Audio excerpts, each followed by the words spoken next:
ہمارے نا محلے میں ایک درزی ہوتا تھا، بہت کاریگر تھا، اس کے بڑے شاگرد تھے۔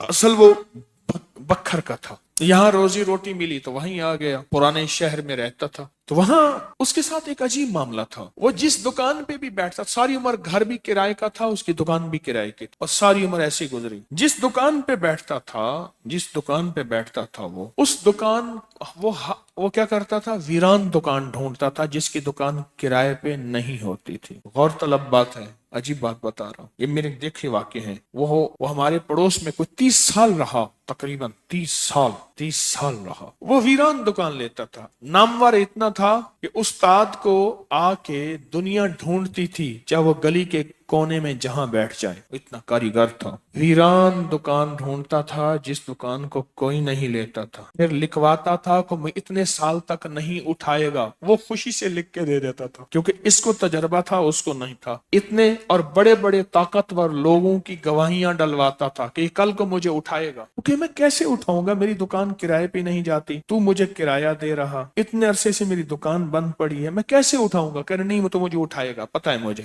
بڑے بڑے لوگوں کی گواہیاں ڈلواتا تھا، لکھواتا تھا، کرایہ دیتا رہوں گا، دیتا تھا۔ ادھر وہ کرائے پہ بیٹھتا تھا، چند دنوں کے پاس اس کے پاس لوگ آنا شروع ہو جاتے، یہ دکان دے، وہ اگر 20 روپے کرایہ دیتے، ہم 30 روپے دیتے ہیں، ہم 40 روپے دیتے ہیں، کوئی کہ ہم 50 روپے دیتے ہیں۔ اب اس کا دماغ بیچارے کا تو ویسے ہلا چیترل گیا، دماغ تو ہلنا تھا۔ وہ اس کو آ کے کہتا کہ مجھے اتنے لوگ دے رہے ہیں، میں نے کہا میں نے تجھے پہلے کہا تھا لکھوا کے دو۔ اچھا، یہ چند بار ہوا، جس دکان پہ بھی بیٹھتا تھا، اس دکان پہ بیٹھتے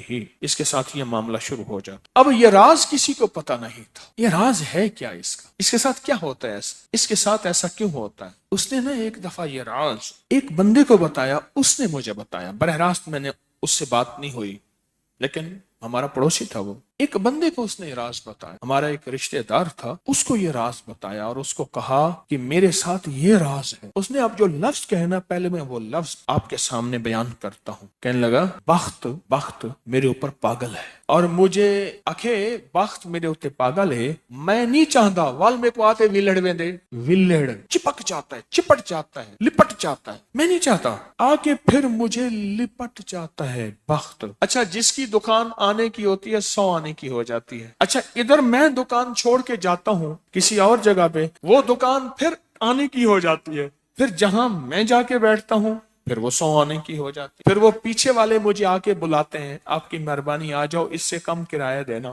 تھا کوئی ایسا، کیونکہ ہاتھ کا کاریگر بہت کم ہوتا ہے جو سر پھرا نہ ہو، ہاتھ کا کاریگر وہ ہاتھ کا جس شعبے کا ہو، تھا کوئی سر پھرا، کہہ رہا میں نہیں جاتا تو دکان پہ، تم نے مجھے نکالا تھا۔ ساری زندگی اس نے ایسی گزاری۔ اب یہ بخت کہاں سے ملا؟ اب بخت کو سن، کہا میرا باپ مزدور تھا، مزدوری کرتا تھا، بڑا ہوا تو اس نے مجھے درزیوں کے کام پہ ڈال دیا کہ بیٹا چلو چھاؤں کا کام ہے تو کرتا رہے گا۔ میں تو دھوپ سردی گرمی مزدوریاں کرتا رہا، درزیوں کا کام چھاؤں کا کام ہے تو کرتا رہے گا۔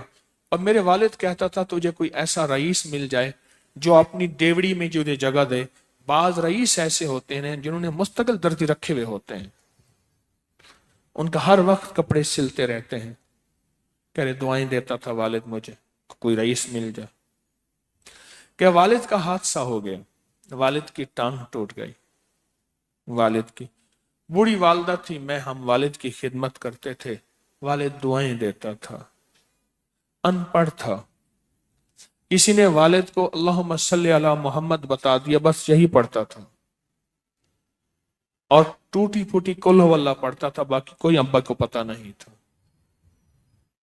کہا میں درزیوں سے پیسے تھوڑے سے لاتا تھا، گھر میں فاقے آنا شروع ہو گئے، تھوڑے سے پیسے میں لاتا تھا، ابھی کام سیکھا نہیں تھا، استاد کبھی کبھار دے دیتا تھا، اور والد روز لاتا تھا، گھر میں سختی اور تنگی آنا شروع ہو گئی، بہت زیادہ غربت، تنگ دستی۔ ہماری ایک پھوپھی تھی، کہیں دور رہتی تھی، بہت بوڑھی تھی، والد سے بھی بڑی تھی، وہ آ کے ہمارے گھر اس نے قیام کر لیا کہ تمہارے والد کی خدمت کروں گی۔ اس کے بیٹے اسے ٹھوکریں مارتے تھے اور اس کی عزت نہیں کرتے تھے، وہ پھر گھر آ گئی۔ اب میری ماں مجھے دیکھے، میں اپنے دیکھوں، ماں نے کہا بیٹا آ گئی ہے، اس کی بھی خدمت ساتھ کرنی ہے۔